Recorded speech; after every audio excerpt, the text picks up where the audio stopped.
Kita sampai gak berani keluar rumah gara-gara viral ini. Oh, malu. Iya, kita gak berani keluar rumah gara-gara kayak gini.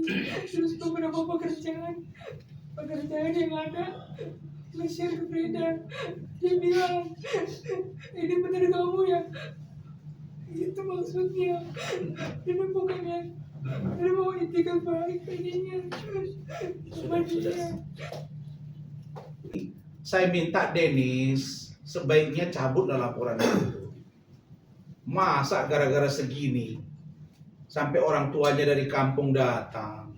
Ternyata Frida Ulianti Siregar ini adalah orang yang ikut mendampingi Dennis Caryesta datang ke kantor saya memaki-maki istri saya.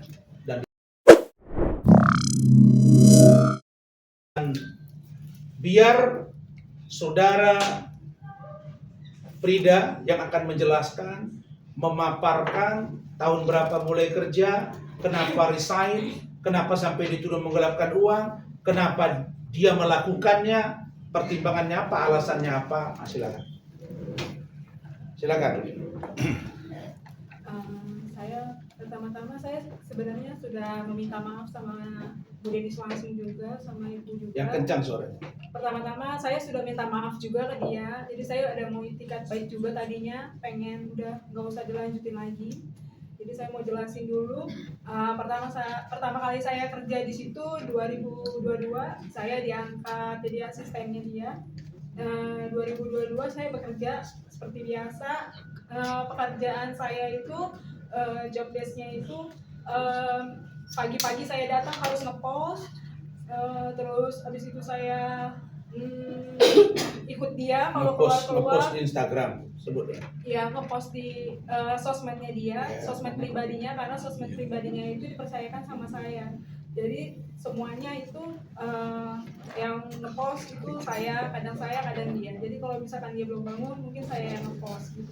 Terus saya yang ngepost, terus saya juga yang ikut dia keliling. Misalkan dia mau pergi keluar, saya ikut. Kalau misalkan nggak ada orang, saya yang videoin. Terus saya yang bantu-bantu buat fotonya juga. Terus saya juga di sana saya juga megang petty cash juga. Terus saya juga di sana bekerja juga. Kadang-kadang kalau misalkan host live-nya lagi nggak ada, kadang-kadang saya ikut nongol. Ada juga nanti. Terus saya juga di sana kadang-kadang bantuin untuk ngitung-ngitung stok piyama. Terus aku juga di sana ikut dia. Ya pokoknya job desk aku seperti itu Pak, kurang lebihnya. Terus aku juga di situ ada 3 tahun ini. Memang saya sudah mengakui kesalahan saya, kenapa transfer itu ke rekening saya. Itu juga ada beberapa transaksi, 1, 2, 3, 4, 5 transaksi memang. Dan saya sudah mau minta itikat baik dengan papa saya datang ke sana. Waktu itu saya resign-nya pertanggal 21 Maret. Jadi 21 Maret itu saya resign, mungkin saya terbawa emosi waktu itu. Kenapa emosi? Mungkin karena diomelin, tapi mungkin katanya kalau diomelin itu wajar, karena kan kalau nggak salah pasti harus diomelin kayak gitu. Cuma ada beberapa yang membuat kepala dan pikiran saya mungkin pusing waktu itu. Kenapa? Karena saya harus cari brand, saya harus WhatsApp-in brand, terus saya juga harus jualan bunga. Terus ditambah lagi ada beberapa hutang-hutangnya yang mungkin penagihannya langsung ke saya gitu. Jadi saya sempat berantem sama beberapa konveksi waktu itu untuk belain dia Pak. Jadinya itu saya mungkin pusing di situ. Tapi memang perusahaan katanya semua perusahaan pasti ada hutangnya. Ya oke, saya terima, mungkin itu pekerjaan saya, job desk saya. Cuma mungkin waktu itu saya pusing banget untuk mikirin kayak gitu-gitu, hal-hal yang kayak gitu, yang untuk penagihan hutang ke saya. Ya mungkin pekerjaan saya ya saya terima, oke.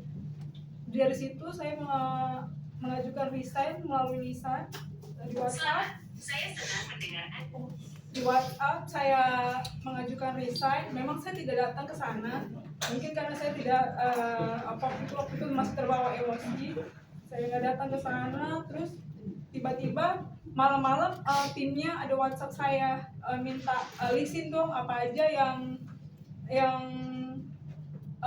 kan kamu belum serah terima, apa aja yang harus kamu serah terima ke anak-anak di sini. Itu saya listin hutang piutang, terus brand yang lagi berjalan dan brand yang belum berjalan. Saya rinciin semuanya di WhatsApp. Mungkin itu terlewat, tapi nggak apa-apa. Malam-malam saya tulis itu di dia. Itulah bentuk serah terima saya. Mungkin memang itu tidak baik dicontoh mungkin karena harus datang langsung. Saya mengakui kesalahan saya karena memang itu saya salah tidak datang langsung. Tapi saya sudah minta maaf ke beliau juga. Habis itu saya nggak datang sampai 1 minggu, katanya ada pengancaman. Ya memang saya waktu itu bukan mengancam, tapi saya nanya, masa iya kalau misalkan orang-orang nanya kenapa resign karena nggak digaji gitu. Memang salah satunya saya waktu itu minta duit komisi saya, komisi penjualan bunga sama endorsean saya selama bulan Februari, karena yang dia baru transfer ke saya itu senilai 5 juta. Aku mau jelasin lagi, mungkin yang beredar ini banyak yang bilang katanya gajinya Frida 10 juta ya. Enggak, gaji saya itu cuma 5 juta selama 3 tahun saya kerja, itu cuma 5 juta. Tapi memang kalau saya ada jualan, komisinya dapat 3%. Itu sih mungkin mereka 3% apa 30%? 3% Pak. 3% dari setiap penjualan bunga atau penjualan endorsean yang lain-lain. Jadi kalau misalkan endorsannya dikit, ya mungkin saya nggak dapat full. Tapi kadang-kadang memang dia kasih saya bonus seperti itu. Mungkin karena izinnya saya sampai jam 12 malam, jam 11 malam itu Pak. Karena mungkin jam kerjanya saya di atas 12 jam, gitu aja sih. Akhirnya saya memang salah saya juga karena transfernya waktu itu ada kostum gitu, yang deposit itu transfernya ke rekening saya memang, tapi di situ nanti ada rinciannya untuk apanya. Saya udah bilang ke ibu waktu itu, saya datang 2 kali. Saya pertama kali datang ke sana karena saya shock. Pertamanya saya kenapa ya kayak gini gitu Pak. Habis itu kedua kalinya saya datang ke sana lagi. Saya udah bawa orang tua saya, dari hati saya yang paling dalam saya minta maaf sama dia. Maksudnya saya pengen itikat baik aja kayak gitu. Kalau memang ada apa-apa yang mungkin ya menurut ibu kayak gimana, kan saya ada itikat baik, saya datang ke sana, saya minta maaf, saya perlu kayak gitu sih. Tapi sampai kemarin akhirnya dilaporin juga ke Polres gitu. Maksudnya dari kejadian kayak gini dia cuma mikir kenapa ya, padahal aku udah 3 tahun bareng sama dia, terus susah senangnya udah bareng-bareng, terus apalagi ya mungkin karena aku udah udah terlalu Tertekan. ya, maksudnya dia juga kan dia sampai gak berani keluar rumah gara-gara viral ini. Malu. Iya, dia gak berani keluar rumah gara-gara kayak gini. Terus beberapa pekerjaan yang ada nge-share ke Frida, dia bilang, ini bener kamu ya? Itu maksudnya. Ini pokoknya dia mau itikat baik tadinya sama dia. Karena Frida tahu 3 tahun lalu. Ya. Sudah. Oke, cukup. Saya tambahkan. Jadi perhitungan ini anaknya terbuka sekali karena memang saya minta kamu belajar, ya kita mesti belajar terus ya, belajar dari kasus yang lain. Kalau kemarin ada kasusnya itu makin yang saya tanda tangani, ngakunya nggak tanda tangan kan gitu. Baru kemudian ini ada Faden, udah bagus kita buat. Nah, jadi saya semua memang saya minta sekarang bicara jujur semua. Jadi kostum itu, jadi yang diributkan Dennis ini lebih kurang hanya 8.050.000 rupiah bos. Nah, supaya kalian tahu gitu. Saya kira tadi 80 juta atau 800 juta atau 8 miliar. Ini 8.050.000, betul ya? Betul ya? Ya, Pak, itu Berdasarkan data ini kan? Ini dilaporin kan. Nah, ini yang dilaporin. Iya. Jadi di sini ada transfer refund tanggal 20 Juli 2024 1.950.000 kostum. Kemudian 18 Oktober 2024 ada transfer refund karena dia mengelola kan. Nah, 700.000. Kemudian tanggal 12 bulan Desember 2024 ada refund 700.000 kostum semua ini. Tanggal 13 bulan Desember 2024 transfer refund 1.200.000. Baru tanggal 4 Maret tanggal 4 Maret 2025 ada transfer refund 3.500.000. Total 8.050.000 rupiah. Kenapa ini dia lakukan? Karena dia merasa ada hak dia yang tidak dibayar. Begitu kan? Ya kan? Ada hak yang tidak dibayar. Iya, iya. Iya, makanya kamu harus tenang ya. Nah, meskipun begitu, karena dia sudah datang dari keluarganya meminta maaf, maka dengan niat baik, dengan iktikat baik, kemarin jam 11 sebelum Dennis membuat laporan di Polres Metro Jakarta Selatan, itu sudah ditransfer oleh Frida kepada rekening Dennis Caliesta yaitu 3.500.000. Total yang tersisa 4.550.000. Masa 4 juta sampai heboh satu Indonesia dan mengganggu kehidupan dia di luar.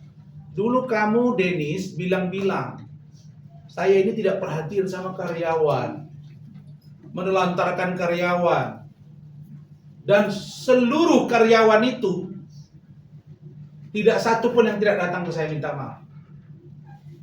Minta kerja kembali, termasuk ajudan, sopir, ada semua. Saya tidak mau. Karena sekali pengkhianat, tetap pengkhianat. Beda dengan orang yang ada masalah begini. Nah ternyata ini 4 juta rupiah kok.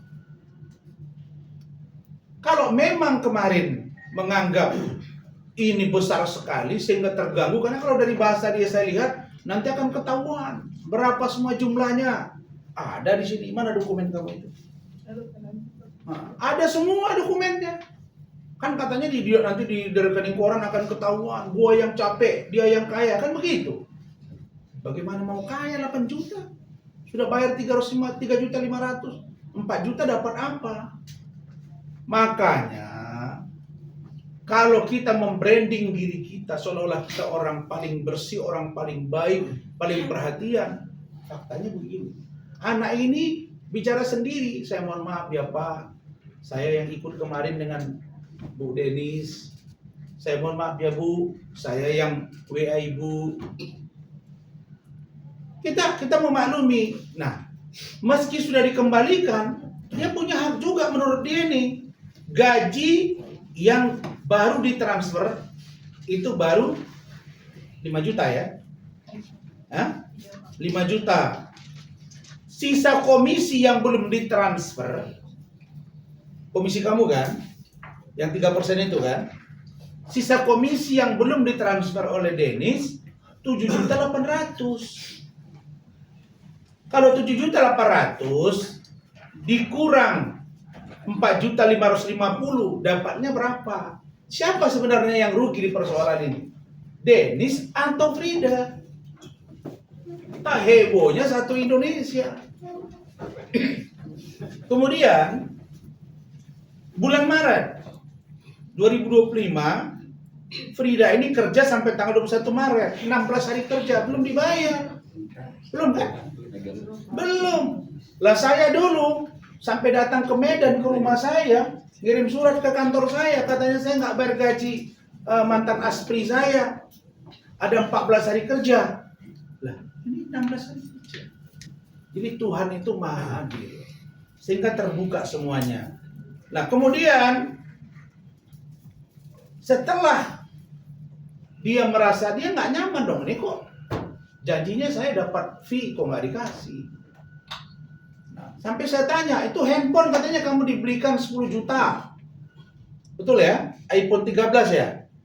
Saya tanya tadi, ternyata iPhone-nya sudah kamu kembaliin. Iya, yang iPhone kantor itu yang iPhone 13. Sudah dikembaliin. Terus ada lagi dikasih apa lagi yang kamu kembaliin? Tas. Tas. Tas aku balikin. Tas apa itu? Tas handphone sama tas Oh. yang kayak Berapa puluh juta itu harganya satu? atau apa? Renselnya merek apa? Coach, Hermes. Beli di Itali, Pak. Oh. Dia beli di Itali. Iya, Pak. Tapi udah kamu balikin. Udah, Pak. Ya udah, kalau udah ngasih aja, ngapain dibalik-balikin?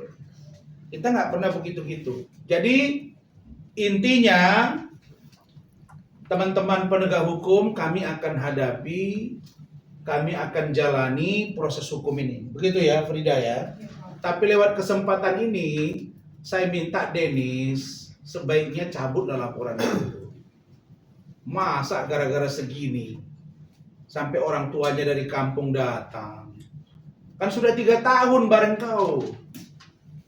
Terus ikut lagi nyerang istri saya. Ya, itu nggak bisa dibayar. Dan tentang yang lain-lain nanti saya akan dalami semua. Saya kira itu terkait dengan ini kami akan tunggu panggilannya dan nanti saya akan dampingi. Nah, kalau sudah ada pemberian uang sebagai niat baik, maka harusnya ini selesai di restoratif justice. Tidak perlu diperpanjang persoalan ini.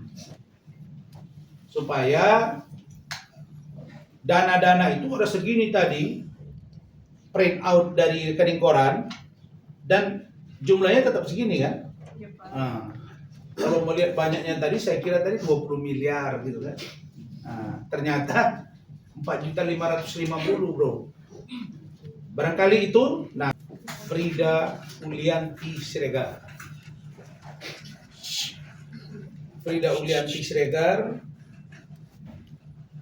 ini sebelah kiri saya didampingi oleh orang tuanya, Bapak apa Pak? Bapak Mulia Siregar. Saudara Frida Ulianti Siregar ini adalah ex karyawan dari saudari Denis Cariesta alias Denis Cadel, karena dia yang nulis kemarin di dalam jaket dia atau pipi dia, Denis Cadel. Saudara Frida ini menghubungi saya tadi malam sekitar pukul 11. Karena itu undangannya menjadi saya perbaiki, saya elaborasi sambil menangis. Saudara Frida Ulianti Siregar ini minta tolong, gitu ya Frida ya, minta tolong untuk tolong satu orang dibantu kalau ada yang keluar masuk supaya pintu ditutup nanti. Aman bang. Ya. Lah, katanya nanti baru dibagi. Sambil jalan bang. Gimana sih kalian ini nggak kursi? Yaudah bang, jalan terus bang. Jalan. Dan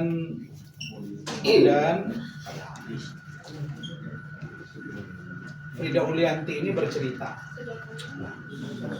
bahwa dia dilaporkan ke Polres Metro Jakarta Selatan dengan nomor laporan 1136 tanggal 8 April 2025. Di sini diduga saudara Frida Ulianti Siregar melakukan tindak pidana penggelapan dalam jabatan atau penggelapan yang belum dilakukan. Dalam hati saya, apa jabatan si Frida ini sampai penggelapan dalam jabatan? Dan kira-kira berapa puluh miliar atau berapa ratus miliar? Dan ternyata angkanya Saya jadi ketawa mendengarnya. Nanti biar dijelaskan oleh Frida. Jadi teman-teman semua, sebagaimana undangan saya pada rekan-rekan semua, bahwa hari ini kita akan melakukan preskon kedua setelah Idul Fitri. Pertama, tanggapan Saudari Frida Ulianti Siregar selaku terlapor yang didampingi oleh saya, dokteran, terkait LP Saudari Denis Cariesta dengan dugaan penggelapan di Polres Metro Jakarta Selatan. Yang kedua, update atau info terbaru dari penyidik terkait LP dokteran terhadap Saudari Nikita Mirzani di Polres Metro Jakarta Selatan. Yang ketiga, tanggapan dokteran atas statement dari Saudari Denis Cariesta di Polres Metro Jakarta Selatan terkait statusnya sebagai tersangka atas laporan saya dokteran di Polda Sumatera Utara. Yang keempat, tanggapan dokteran dan Bapak David Raharja terkait putusan bebas Saudari K atau Kejora, Oknum Marketing Bank BRI Cabang Veteran Jakarta Pusat oleh Majelis Hakim PN Jakarta Pusat yang diduga sangat-sangat tidak memenuhi rasa keadilan dan lain-lain yang berkembang di dalam preskon ini. Baik, saudara-saudara sekalian, banyak orang yang bertanya, Pak Rasman, kenapa kok lebih nyaman melakukan preskon ketimbang melayani beberapa wartawan untuk wawancara? Maka jawaban saya, kalau saya harus layani 1, 2, misalnya Ira kemarin minta ngobrol, lalu mungkin Faisal nanti sampai datang ke hotel di Millennium, saya kan lebih nyaman begini dan rasanya lebih enak. Jadi terbangun satu komunikasi yang intens di antara kita.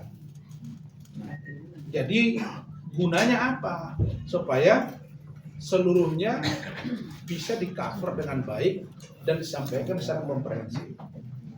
Baik, saudara-saudara,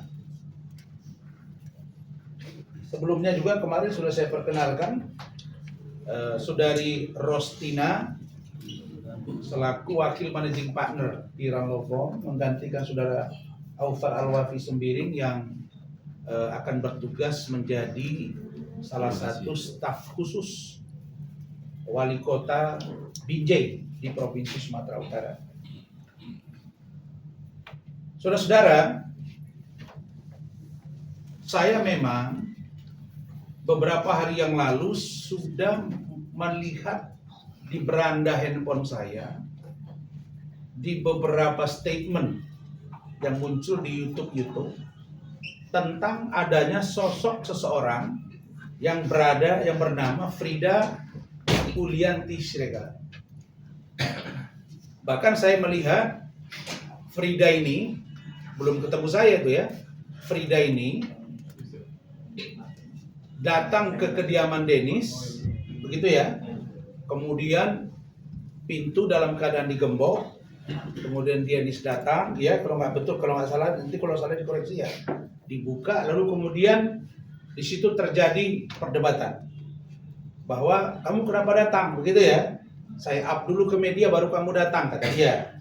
Terus kamu jawab, ini saya datang, begitu ya, kira-kira. Nah, terlepas dari itu, saya nggak begitu ikuti. Nah, ternyata Frida Ulianti Siregar ini adalah orang yang ikut mendampingi Denis Cariesta datang ke kantor saya, memaki-maki istri saya dan saya. Dan bahkan Frida ini juga lah yang diduga disuruh oleh Denis Cariesta untuk mempreser istri saya. Gitu. Tapi disinilah saya buktikan kepada kalian semua bahwa saya bisa memilah dan memilih. Apa posisi Frida pada waktu itu dan apa posisi Frida pada hari ini. Karena itu saya pesan kepada teman-teman semua, kalau menyakiti seseorang jangan sampai ke jantungnya. Cukup luar-luarnya saja, supaya gampang memaafkannya. Nah, saya menganggap Frida ini tidak perlu saya sakit hati dengan istri. Karena dia menjalankan perintah dari atasannya. Dan yang dia lakukan belum sampai akan menganiaya atau membunuh saya. Tapi kalau mungkin membunuh dan lain sebagainya mungkin sulit. Jadi Frida nggak usah khawatir, karena sejak tadi malam dia nangis terus. Sampai tadi juga dia nangis juga. Saya bilang kamu tenang, insya Allah kita akan buat bantuan. Sampailah kemarin siang saya lihat di berita dan dikirim oleh salah satu rekan-rekan wartawan bahwa Denis Caryesta mengomentari status tersangka dia yang sudah sekarang ada di Polda Sumatera Utara dan sudah dilimpahkan ke kejaksaan dan berkasnya tetap akan dilakukan perbaikan-perbaikan. Inilah yang saya sangat marah. Tadi saya sudah bicara melalui chat WA dengan Dir Cyber Polda Sumatera Utara, rekan saya Kombes Pol Doni, dan beliau berjanji akan segera memproses ini, memenuhi semuanya untuk disidangkan. Adapun hal-hal lain itu nanti akan saya lakukan tindakan-tindakan yang terukur dan teruji secara profesional di internal kepolisian. Nah, jadi Saudara Uli dilaporkan atas dugaan penggelapan dalam jabatan dan atau penyalahgunaan wewenang. Dan karena itu Saudara Uli menyatakan dia tidak melakukan itu dengan serta-merta. Begitu ya. Tapi ada beberapa kejanggalan yang justru hak dari Saudara Uli itu tidak diberikan oleh Saudari Denis Caryesta. Maka seperti apa penjelasan dari Saudara Uli terkait dengan ini? Nah, Uli telah menunjuk saya per tadi malam, begitu ya, menjadi kuasa hukum. Dan di sini sekali lagi dalam rangka praduga tidak bersalah, tidak dalam rangka menilai, tidak dalam rangka memprovokasi, tapi menjalankan tugas kuasa.